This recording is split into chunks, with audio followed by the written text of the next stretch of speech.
Finland attacks the USSR and actually gains some territory deeper in Russia. Persia signs a non-aggression pact with the Soviet Union to become its ally.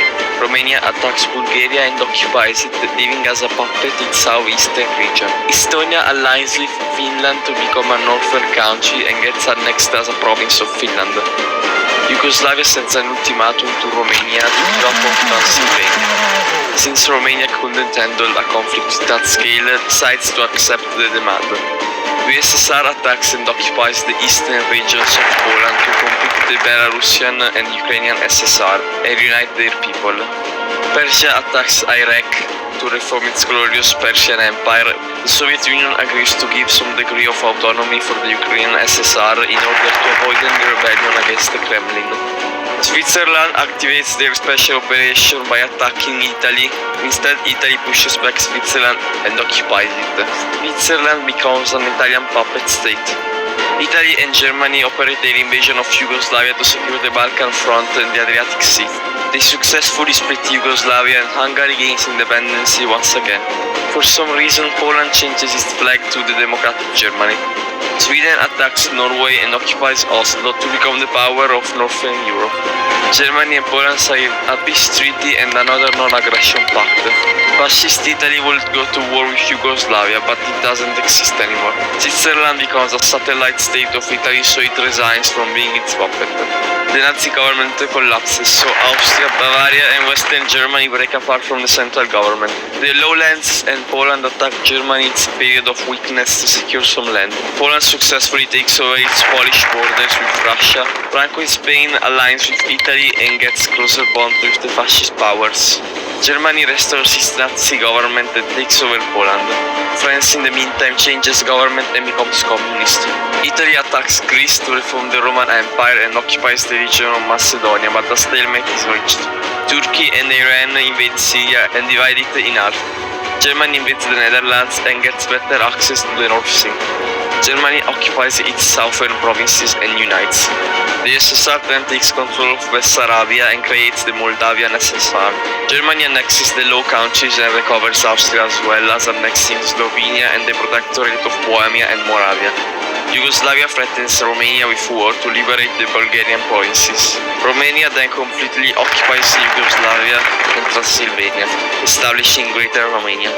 Germany changes its official flag to its war ensign. Austria gains autonomy and reforms the Austrian Empire by annexing Slovakia, Hungary and part of Yugoslavia. With Turkey joining the Axis powers, let's show the members of each faction. Turkey then attacks Romania and Greece, attempting to occupy the region of Thrace and secure its European territories. Everyone agrees to reform Yugoslavia as a neutral Polish state, but the situation gets out of hand and Yugoslavia falls under a communist coup, joining the Soviet faction.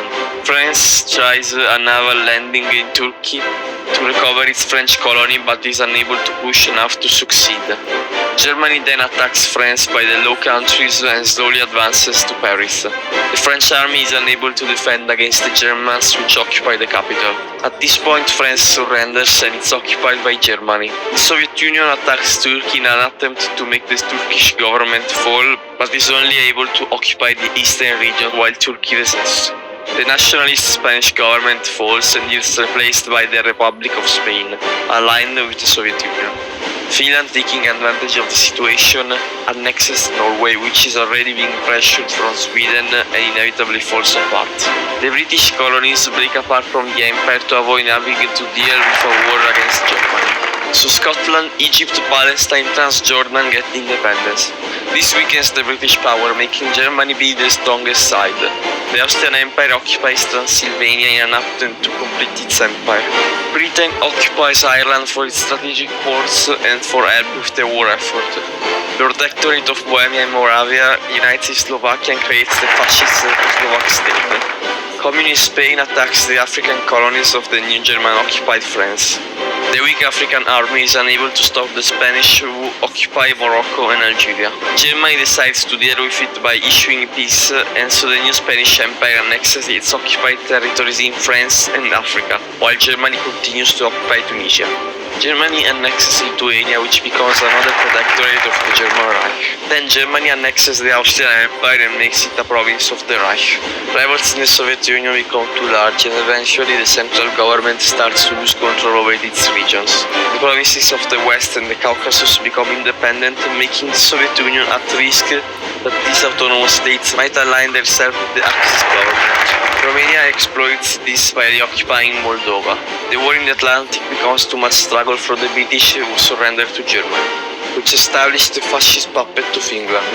A neutral, more democratic Spain becomes the new government, which doesn't help to improve the relations with the Axis. As Finland couldn't keep control in Norway, Germany invades the country through Denmark, in case it might be working against the Axis. Sweden in response attacks the Norwegian region. Germany annexes the protectorate of Bohemia and Moravia, but still keeps the Slovak state independent as to secure relations with the Slovaks and the German Reich. Finland expands its territory further into the Soviet Union, trying to fully occupy Finnish territory. Turkey, to recover its prestige after the loss against the Soviet Union, attacks Greece alongside Italy, occupying the Aegean Islands and reaching Athens. The country falls and is split between occupation zones, as well as a German occupation zone in the western side of Greece. Sweden fully invades Norway to create the Sweden-Norway Union, while it is unable to join the Axis due to such aggressions against the faction. The Axis makes a pact with the Irish people in which they get their independence by staying loyal to Germany. The Romanian region of Bulgaria separates from Romania and joins Yugoslavia. Austria gains independence, but Hungary remains under German protection. Turkey attacks the Iranian region of Iraq from the Ottoman Empire, but the Iranians fight back the Turkish, which completely lose the front lines and retreat from Syria and eastern Anatolia. Eventually, Turkey resigns from the war, and Iran takes a good part of Turkish lands. The Turkish government gets even closer to Germany to secure its domains after the losses in the east. The Swedish government, being excluded from the Axis faction, slowly turns into communist direction, which the German government is not willing to accept, and therefore the Swedish Union gets invaded by Germany. After Stockholm falls, the rest of the country is unable to resist the invasion and the country completely falls. Hitler seized Himmler and SS military control of the Burgundy region to avoid a coup against his government. The independent movement turns into Africa, where the colonies revolted against their central government.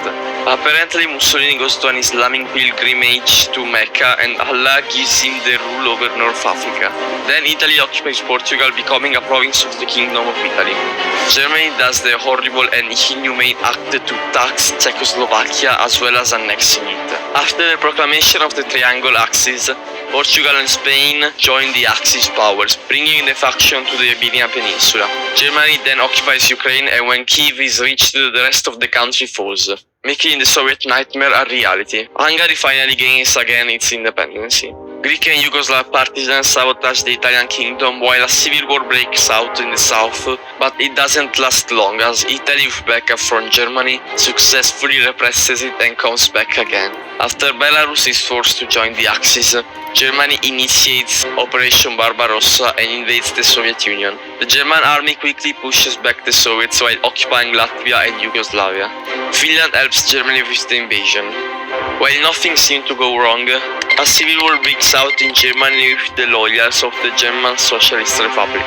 The rebels make Berlin unable to give aid through the supply lines to the front lines, making the German army forced to retreat, and while the revolts are suppressed, the front lines remain in a still position. Switzerland's unstable government makes the country fall under communist rule. Germany responds by occupying the country. The United States liberate the British Isles by making a naval invasion in Ireland. The battle for Britain is fought by the English partisans in England and the Americans against the English fascist government. Scotland gets quickly liberated, and with the occupation of London, Britain falls apart. The Soviet government gets deposed and a new Russian entity is put into place. But the unorganized country is not as efficient in supplying its troops, and the Axis advance deeper in Russia. The Italians successfully stabilized the Greek provinces by putting down the revolts by force. The Spanish government gets tired and declares war to Germany by occupying southern France. Portugal does not intervene. Spain, with help of America, occupies the southwestern part of France. Meanwhile, Romania attacks Hungary and recovers its lands. The Romanian army gets stopped before they could enter Budapest. A Slovak coup deposes the Hungarian government. Germany establishes the Reich Commissariat of the Benelux region. Yugoslavia gets officially partitioned by Italy and Germany with two spheres of influence. Persia, without the help of the Soviet Union, is unable to stand up against the Axis powers. And when Turkey demands Syria and Iraq, Persia is forced to give up the regions. The Swiss community is forced to contribute again to the war effort as an occupation zone of the German Reich. Turkey officially establishes the Ottoman Empire once again after taking over Palestine and Transjordan. Americans land in the shores of Omaha Beach to liberate France. Spain also helps in the liberation with the support of American soldiers and equipment. Switzerland returns to Italy, which annexes it. The Ottoman Empire also gets tired of the war and gives the Axis powers, joining the war on the Allied side. The Allies push back the Germans to the previous marginal line. In German-occupied Yugoslavia, Bosnian and Croatian uprisings make Germany lose control over the region. Polish uprisings also stand up alongside the Russian government in a sort of alliance which gives support on both parties for the end of the war. The Americans make a naval landing in Hamburg, but the Germans push them away and the operation fails. Yugoslav partisans extend the fighting, making Italy lose a good amount of territories in the Balkans, while Russia pushes Germany back. In Naples, anti-fascist groups take control over the city and start to recruit people along their way to fight the fascist government. The rebels take control of southern Italy. With the failure of the central government, the region of Savoy and Piedmont break apart from Italy alongside Switzerland, which joins the Union.